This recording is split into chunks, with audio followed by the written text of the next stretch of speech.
রাশিয়ার রোবট সৈনিক, যা দেখে কেঁপে উঠেছে সারা বিশ্ব। পৃথিবীতে শুরু হতে চলেছে প্রযুক্তির এক নতুন যুদ্ধ। কেমন হবে যদি ভবিষ্যৎ যুদ্ধক্ষেত্র মানুষের বদলে যুদ্ধ করে রোবট? যেখানে মানুষের রক্ত ঝরবে না, কিন্তু ধ্বংসযজ্ঞ চলবে আগের মতোই। যা এক সময় ছিল সায়েন্স ফিকশন মুভির গল্প, তা আজ বাস্তবে রূপ নিয়েছে। আর এই বাস্তবতার দৌড়ে সবচেয়ে এগিয়ে থাকা দেশগুলোর মধ্যে অন্যতম হলো রাশিয়া। বন্ধুরা, আমি সব্যসাচী রয়েছি আপনাদের সাথে। আজ আমি আপনাদেরকে জানাবো রাশিয়ার গোপন ল্যাবে তৈরি হওয়া কিছু অত্যাধুনিক এবং ভয়ঙ্কর ধ্বংসাত্মক সামরিক রোবট সম্পর্কে। আপনারা যারা আমার চ্যানেলে নতুন, তারা প্লিজ চ্যানেলটি সাবস্ক্রাইব করে দিন। রাশিয়ায় তৈরি হওয়া এই যন্ত্রমানবগুলো অস্ত্র পরিবহনের পাশাপাশি অস্ত্রের ব্যবহার করতে জানে, নিজেরা সিদ্ধান্ত নিতে পারে, নির্ভুল লক্ষ্যে গুলিও চালাতে পারে। চলুন দেখে নেওয়া যাক রাশিয়ার এই যান্ত্রিক সৈন্যদের। ফেডর এটি একটি যন্ত্রমানব। এর পুরো নাম হলো final experimental demonstration object research. ফেডরকে মূলত তৈরি করা হয়েছিল মহাকাশে নভোচারীদের সাহায্য করার জন্য এবং পৃথিবীতে সংঘটিত ভূমিকম্প ও ভবন ধসের মতো ভয়ঙ্কর বিপদ থেকে মানুষকে উদ্ধার করার জন্য। ফেডরের উচ্চতা প্রায় 6 ফুট এবং ওজন 106 কেজি। এটি মানুষের মতো হাঁটতে পারে, গাড়ি চালাতে পারে, এমনকি মানুষের মতো ড্রিল মেশিন সহ বিভিন্ন যন্ত্রপাতিও ব্যবহার করতে পারে। কিন্তু ফেডরের যে ক্ষমতাটি সারা বিশ্বে আলোড়ন সৃষ্টি করেছিল, সেটি হলো তার 2 হাতে পিস্তল চালানোর দক্ষতা। ফেডর একজন দক্ষ শুটারের মতো 2 হাতে পিস্তল নিয়ে নির্ভুলভাবে লক্ষ্য ভেদ করতে পারে এবং এই দৃশ্যটি প্রকাশ পাওয়ার পরে নড়চড়ে বসেছিল পশ্চিমা বিশ্ব। যে রোবটটাকে বানানো হয়েছিল উদ্ধার কাজের জন্য, তার হাতে অস্ত্র দেখে অনেকেই প্রশ্ন তোলেন রাশিয়ার আসল উদ্দেশ্য নিয়ে। এর ফলস্বরূপ আমেরিকা সহ অনেক ইউরোপীয় দেশ ফেডর তৈরির জন্য প্রয়োজনীয় যন্ত্রাংশ যেমন উন্নত মানের গিয়ার, সেন্সর, ক্যামেরা, কম্পিউটার সরবরাহ করা বন্ধ করে দেয়। তাদের ভয় ছিল এই প্রযুক্তি সামরিক কাজে যদি ব্যবহার করা হয় তাহলে বিপজ্জনক হয়ে উঠবে। কিন্তু বিভিন্ন নিষেধাজ্ঞার ফলে রাশিয়ার এই প্রজেক্ট থেমে যায়নি, বরং রুশ বিজ্ঞানীরা সম্পূর্ণ দেশীয় প্রযুক্তির উপর নির্ভর করে ফেডরকে আরও উন্নত করে তোলে। তবে হয়তো ভবিষ্যতে এই রোবট রুশ সেনাদের সদস্য হয়ে ধ্বংসাত্মক যুদ্ধে অংশগ্রহণ করবেন। রোবট আর্মি ডগ এবার যা দেখতে চলেছেন তা আপনাকে অবাক করে দেবে। এটি একটি রোবট কুকুর, কিন্তু সাধারণ নয়।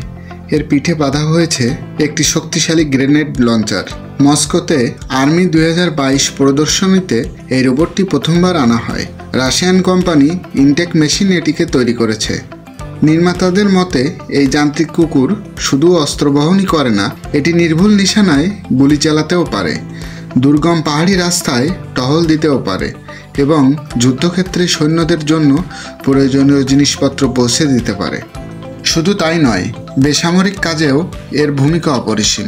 যেমন কোনো স্থানে বিস্ফোরণ হলে বা ভবন ধসে পড়লে এই রোবটটি ধ্বংসস্তূপের নিচে যেয়ে প্রাণের সন্ধান করতে পারে, অথবা আটকে পড়া মানুষের কাছে ঔষধ এবং খাবার পৌঁছে দিতে পারে। কিন্তু এই রোবটটিকে ঘিরেও তৈরি হয়েছে এক বড় বিতর্ক।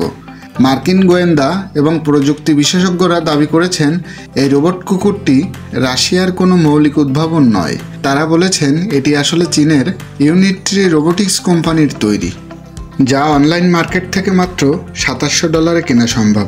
তাদের আরও দাবি রাশিয়ায় এই চীনা রোবটটি কিনে তার উপর কালো কাপড় এবং নিজেদের প্রযুক্তি লাগিয়ে নিজেদের তৈরি বলে চালিয়ে দিচ্ছে, যাতে এর আসল পরিচয় গোপন থাকে। রাশিয়া অবশ্য এই দাবি বরাবরই অস্বীকার করে আসছে। সত্যটা যাই হোক, একটা বিষয় স্পষ্ট, যুদ্ধক্ষেত্রে এ ধরনের রোবটের আগমন নতুন এক দিগন্ত খুলে দিয়েছে, যা একই সাথে সম্ভাবনাময় এবং ধ্বংসাত্মক। অ্যাভাটার প্রজেক্ট, যখন মানুষ আর রোবট একাকার হয়ে যায়। রাশিয়া এখানেই থেমে থাকছে না, তাদের পরবর্তী লক্ষ্য আরও অনেক বড়। তারা আগামী 10 বছরের মধ্যে অ্যাভাটার রোবট তৈরির পরিকল্পনা করছে, যা যুদ্ধক্ষেত্রে সরাসরি সৈন্যদের জায়গা করে নিতে পারে। এই প্রকল্পের মূল ধারণা হলো একজন সৈনিক নিরাপদ দূরত্বে বা বাংকারে বসে একটি বিশেষ শুটের মাধ্যমে যুদ্ধক্ষেত্রে থাকা একটি রোবটকে নিয়ন্ত্রণ করবে। নিরাপদ দূরত্বে থেকে সৈনিক যা করবে রোবটটি ঠিক তাই করবে। এমনকি সৈনিক রোবটের ক্যামেরার মাধ্যমে সবকিছু দেখতে পারবে এবং সেন্সরের মাধ্যমে সবকিছু অনুভব করতে পারবে। ডেভেলপারদের মতে এই রোবট দেখতে হুবহু মানুষের মতো হতে পারে, অথবা পরিস্থিতি অনুযায়ী এর নকশা বদলাতেও পারে। এই অ্যাভাটার রোবটের লক্ষ্য হলো মানুষের মতোই বুদ্ধিমান এবং কার্যকরী একটি মেশিন তৈরি করা, যা স্বাধীনভাবে শত্রুর মোকাবেলা করতে পারবে, আহতদের প্রাথমিক চিকিৎসা দিতে পারবে এবং যে কোনো পরিস্থিতিতে মানুষের পরিকাঠামো ব্যবহার করতে পারবে। যদিও রাশিয়া এই প্রকল্পে অনেক এগিয়েছে, তবে বিশেষজ্ঞরা মনে করেন আমেরিকা বা চীনের মতো দেশগুলো হয়তো এই প্রযুক্তি বাস্তবায়নে প্রথম সাফল্য পাবে। কিন্তু যে যাই করুক না কেন, এই প্রযুক্তি সফল হলে যুদ্ধক্ষেত্রের ইতিহাস চিরতরে বদলে যাবে। ইউরান 9 যুদ্ধক্ষেত্রের আসল দানব। এতক্ষণ যে রোবটগুলো নিয়ে কথা বলছিলাম তারা ছিল তুলনামূলকভাবে ছোট আকারের, কিন্তু এবার যার কথা বলবো সে হলো যুদ্ধক্ষেত্রের আসল দানব ইউরান 9। ইউরান 9 অস্ত্রশক্তি বা ফায়ার পাওয়ারের দিক থেকে অন্যতম।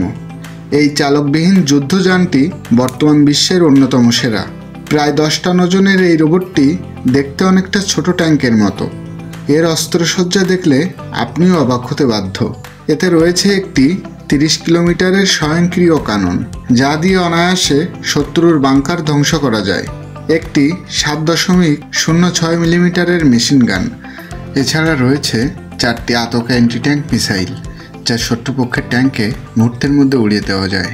প্রয়োজনে এতে বিমান বিধ্বংসীকারী ইগলা মিসাইলও লাগানো যায় এবং এর পিছনে রয়েছে 6টি স্মেল রকেট ফ্লেম থ্রোয়ার, যা শত্রুদের জন্য এক কথায় সাক্ষাৎ জম।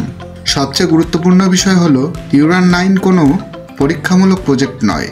এটিকে ইতিমধ্যে সিরিয়ার মতো বাস্তব যুদ্ধক্ষেত্রে পরীক্ষা করা হয়েছে।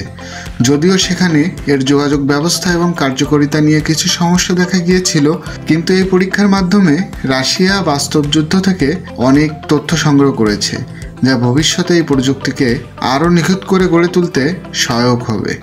রাশিয়ার রোবোটিক বাহিনীতে আরও অনেক সদস্য রয়েছে। সারাতনিক, এটি একটি 7 টনের সাজোয়া যান, যা টহলদারি মাইন শনাক্তকরণ এবং নিষ্ক্রিয়করণের কাজে ব্যবহার করা হয়। এর প্রতি ঘন্টায় গতিবেগ প্রায় 40 কিলোমিটার এবং এটি 10 কিলোমিটার দূর থেকেও নিয়ন্ত্রণ করা যায়। আরেকটি হলো নেরেক্তা। এটি কোনো একক রোবট নয়, এটি একটি রোবট দল যা একজন মাত্র অপারেটর একটি কমান্ড পোস্ট থেকে নিয়ন্ত্রণ করতে পারে। যুদ্ধক্ষেত্রে একটি বোতাম টিপেই এই রোবটগুলোকে নির্দিষ্ট লক্ষ্যে পাঠানো যায়। এই তালিকায় আরেকটি গুরুত্বপূর্ণ সদস্য হলো মার্কার। এই ছোট ট্র্যাক্ট রোবটটি 1000 কিলোমিটার পর্যন্ত ভ্রমণ করতে পারে। এটি যুদ্ধক্ষেত্রে সৈন্যদের জন্য অস্ত্র এবং রসদ পৌঁছে দিতে পারে, আবার আহতদের উদ্ধার করে ফিরিয়ে আনতেও পারে। এর একটি বিশেষ ক্ষমতা হলো এটি স্বয়ংক্রিয়ভাবে কার্গো লোড এবং আনলোড করতে পারে। তাহলে বন্ধুরা, আপনারা দেখলেন রাশিয়ার রোবোটিক প্রযুক্তির এক ঝলক। ফেডারের মতো মানবিক রোবট থেকে শুরু করে ইউরান 9 মতো ভয়ঙ্কর যুদ্ধযান, রাশিয়া প্রমাণ করে দিয়েছে ভবিষ্যতের যুদ্ধক্ষেত্র হবে প্রযুক্তি ও কৃত্রিম বুদ্ধিমত্তার। একদিকে এই প্রযুক্তিগুলো যুদ্ধক্ষেত্রে সৈনিকদের জীবন বাঁচানোর সম্ভাবনা তৈরি করেছে, অন্যদিকে এগুলো আবার ভয়াবহ এবং সহজ ধ্বংসের কারণ হয়ে থাকতে পারে। বন্ধুরা, আপনার মতামতটি কমেন্টে অবশ্যই জানাবেন, আর ভিডিওটি ভালো লাগলে লাইক, কমেন্ট এবং শেয়ার করতে ভুলবেন না। ভালো থাকবেন সবাই, ধন্যবাদ।